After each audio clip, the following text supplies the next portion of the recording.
Hi, it's Sandy Wyllie. Welcome to my mental health channel. You got this, where I wipe away the stigma of mental illness by talking about my own personal experiences having borderline personality disorder.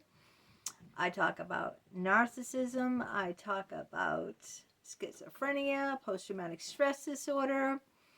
I talk about anxiety and depression. I talk about different types of therapies and unethical therapists, but I only come on as a former patient of almost 20 years. I am not a licensed therapist. I do not hold a degree in psychology, so I cannot give you a diagnosis. I can't even give you a professional opinion. All I can do is share my own personal struggles and life experiences, which have been 58 years of living here on this earth. All I ask of you in return is please be kind and respectful in the comments. Be kind to me, be kind to other people who comment, and be kind to yourself. We all can disagree, but we need to agree on one thing, and that is show respect and kindness in the comments, please. Now, if you are new to my channel, welcome, welcome, welcome.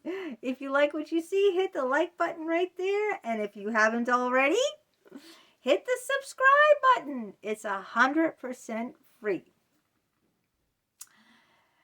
Now, today's topic is borderline paranoia. And I decided to do this topic because Sunday, guess who came knocking at my door when my handicapped son, he comes home for Sunday, every Sunday, he comes home to eat dinner. We go get him and bring him home, and he plays puzzles. He's like a 2 or 3 year old. We play puzzles, we string beads, he watches Thomas the Tank, he watches Blue's Clues. And my husband prints them up, all different kinds of pictures on the printer that he asked for. Guess who came knocking at my door?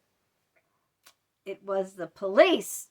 Now, I'm on the floor doing those Melissa and Doug puzzles. Any of you who have children or who have nieces and nephews or, are preschool teachers will know Melissa and Doug. They're great. They're really age appropriate. And so we're doing that. And my heart is starting to pound, okay? I'm starting to sweat. I'm starting to get very anxious. I'm not concentrating on my son. I'm not even enjoying my son. I'm wondering, why are the police at the door? And it's a big paddy wagon too, not just a police cruiser. There are 2 cops and they're driving a big paddy wagon. Where they, put the, lock the people up in handcuffs and, straitjackets or whatever have you and lock them in the back of a big paddy wagon. They're asking if anyone was posing nude in the neighborhood. Now, if you watched my other video prior, go back, watch that video about how someone in the neighborhood called the cops on me when I was doing my pornography video outside, because public nudity is against the law. And that's exactly why these police were knocking at the door, because of public nudity. And I overheard little bits and pieces. My other son, Austin, who's studying, lives at home. He's studying to be a doctor while he's paying off student loans, while he's working full time. He has a full plate. He's 26. He and my husband are at the door with the cops. So I'm hearing about, all this, and I'm with Alex, of course, and I'm really getting very upset and very nervous. So when they finally were finished talking to the cops, I said, I didn't do anything wrong. Why are they at my door? Why are they after me? Okay? That's borderline paranoia. 4 years ago, I was doing pornography for my only Rhymes with Tans. And I did some videos outside because, different atmosphere,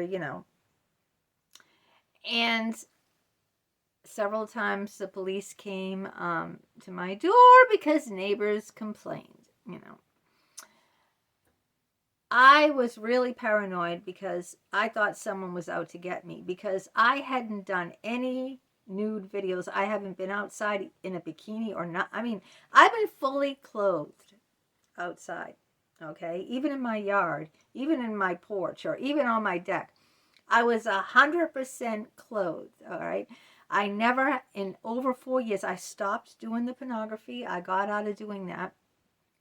So I don't understand why someone would be calling the police on me, you know, but it wasn't me. My husband told me 2 men in the neighborhood were mooning. They were took down their pants and mooning, you know, showing their behinds on this street. 2 men. Now, do I look like a man? Don't answer that. Be kind. I wouldn't have one.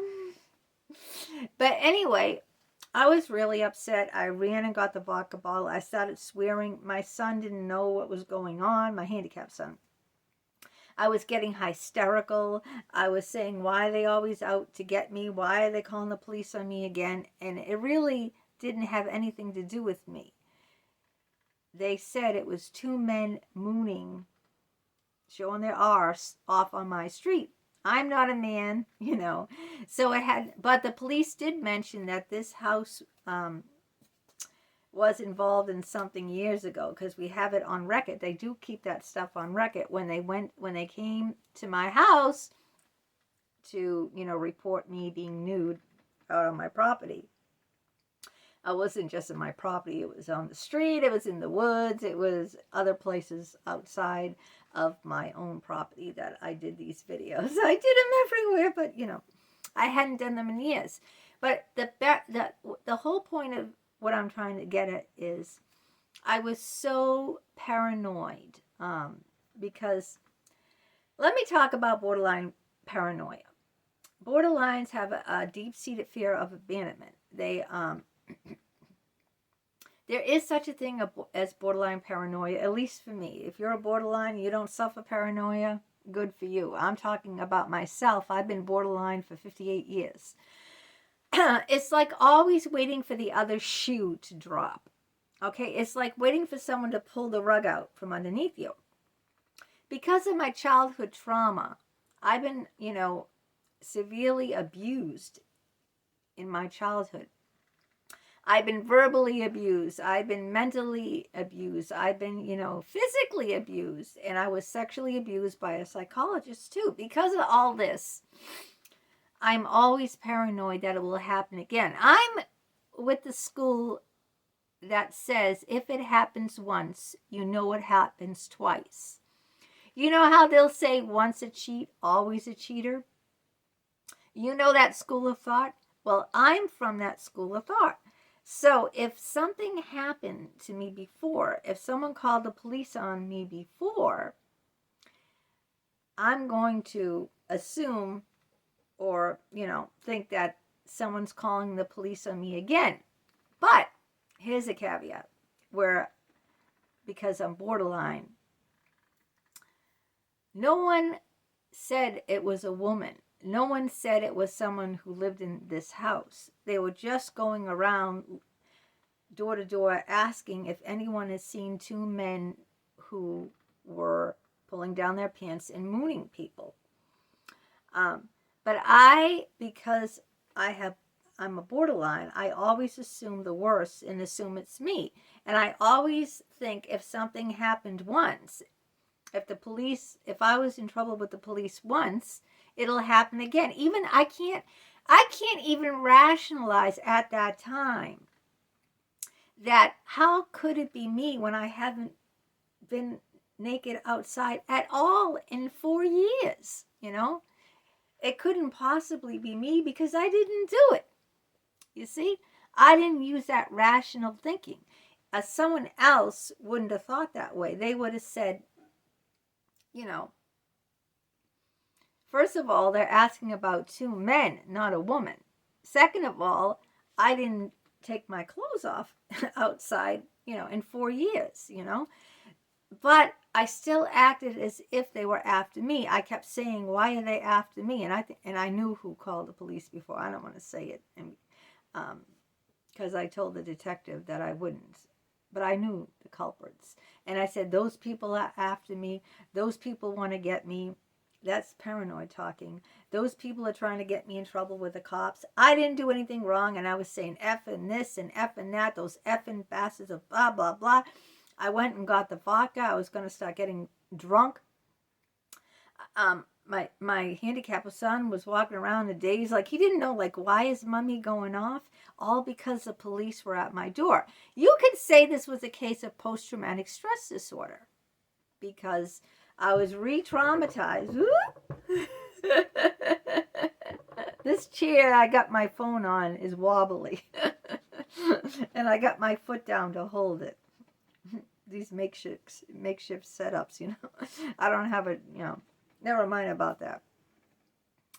But I was very frightened because of what happened before. I thought those same people, those same neighbors were out to get me by calling the police on me again and trying to get me into trouble, even though I knew I didn't do anything.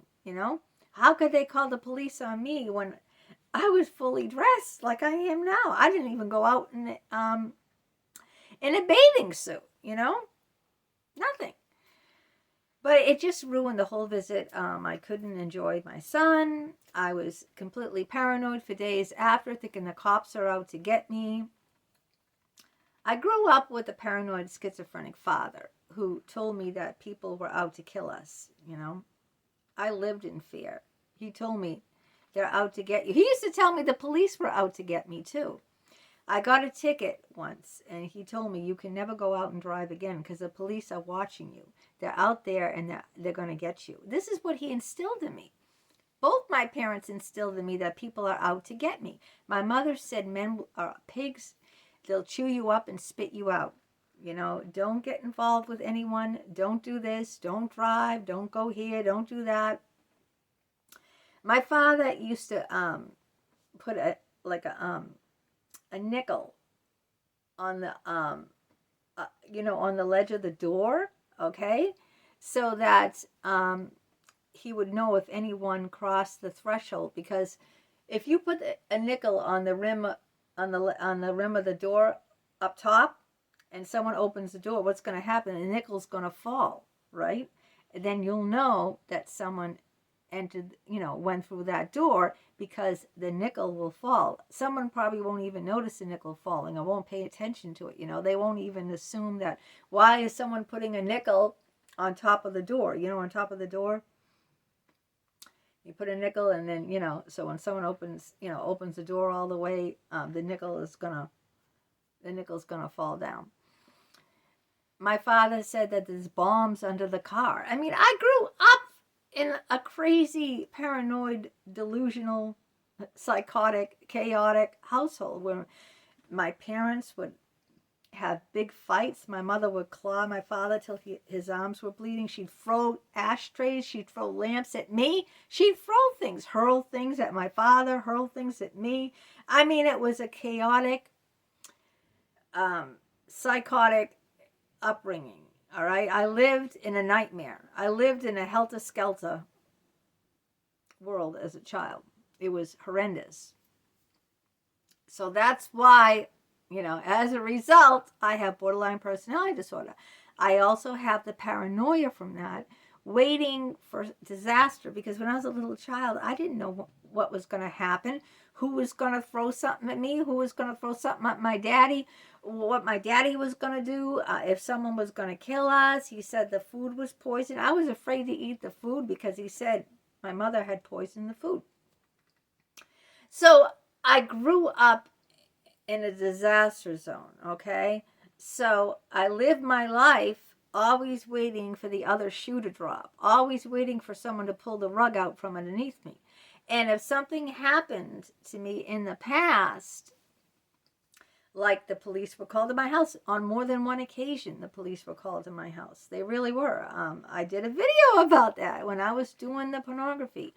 I got into a lot of trouble with the police. I was never arrested or anything, but it was getting to the point where they said, if you do it one more time, we're going to take you in. I was never thankfully arrested. But, I quit that, and I try to keep on the up and up and try to, be a law-abiding citizen and do the right thing. But then when I saw the police, I got paranoid, and I all over again was re-traumatized, thinking that someone's out to get me. They can't let me let go of my past. Some people are like that. They won't let you ever let go of your past. I know for 100% certain people, even if you've done something like 10 or 15, 20 years ago, it doesn't matter. They will never let you live it down. They will never let you forget your past, and they will throw it in your face all the time, any chance they get. So I was really worried that someone was trying to pin this on me, trying to hurt me, and my handicapped son was up, and it just ruined the whole visit. I wanted to get drunk because that's my go-to. When something goes wrong, I go to vodka, and I was really worried, like, why are they doing this to me? I haven't caused any trouble. I've always been and etc. But that's the part of the borderline personality disorder. And I realized that after the fact, like days later, I realized this is because I have borderline personality disorder, that I'm paranoid, I'm concerned, that someone's out to get me, that someone wants to punish me, that someone is trying to say that I'm doing the pornography again when I'm not. I haven't done it in 4 years, but it really wasn't the case. The police were looking for 2 men, not a woman, 2 men that were mooning people on my street or something. I never saw them, but it didn't have nothing to do with me. But automatically, I assumed it had to do with me, that the neighbors were calling to punish me, to hurt me. See? So, and that can affect my life in many ways. That's how borderlines operate. If you say something to them once, they don't brush it off and get over it. Like I don't know, if you were late one time, they'll stop being paranoid. They'll call you. They'll say, you're going to be late again. Remember last time you were 15 minutes late and you made me wait, and I tried to call you and you wouldn't answer, or whatever, or they'll bring up the past. That's what we do because we're so paranoid. It's going to happen again, that I'm going to be hurt again. I'm like that in relationships. If someone hurt me in the past, and I'm going to be paranoid they're going to hurt me again. Even if it's a different person, I'm going to foresee someone doing something wrong, even if they do nothing wrong. Just because someone else did something wrong in the past to me, I'm going to foresee or predict that this new person is going to do the exact same thing, that I'm going to be hurt again the exact same way. And this plays out over and over again because of what happened in the past. I put that on new people. So the new person doesn't even, before they even do anything wrong, the new person doesn't even stand a chance with me, because, they have to walk the straight and narrow, or otherwise, I'm not going to be able to tolerate it, because, I'm just waiting. You know what I mean? I'm there waiting, for them to slip up, for them to hurt me. Waiting for something to go wrong. I'm just like waiting, ready, like I'm ready, like a cat, like I'm ready to pounce on them, At the least little thing that could show,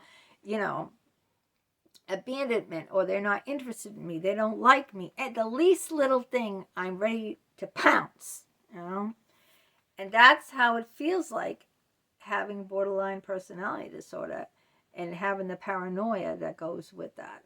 It's really a hell of a life to live, feeling like that, always waiting for the other shoe to drop, always waiting for someone to pull the rug out from underneath you, always waiting for someone to hurt you.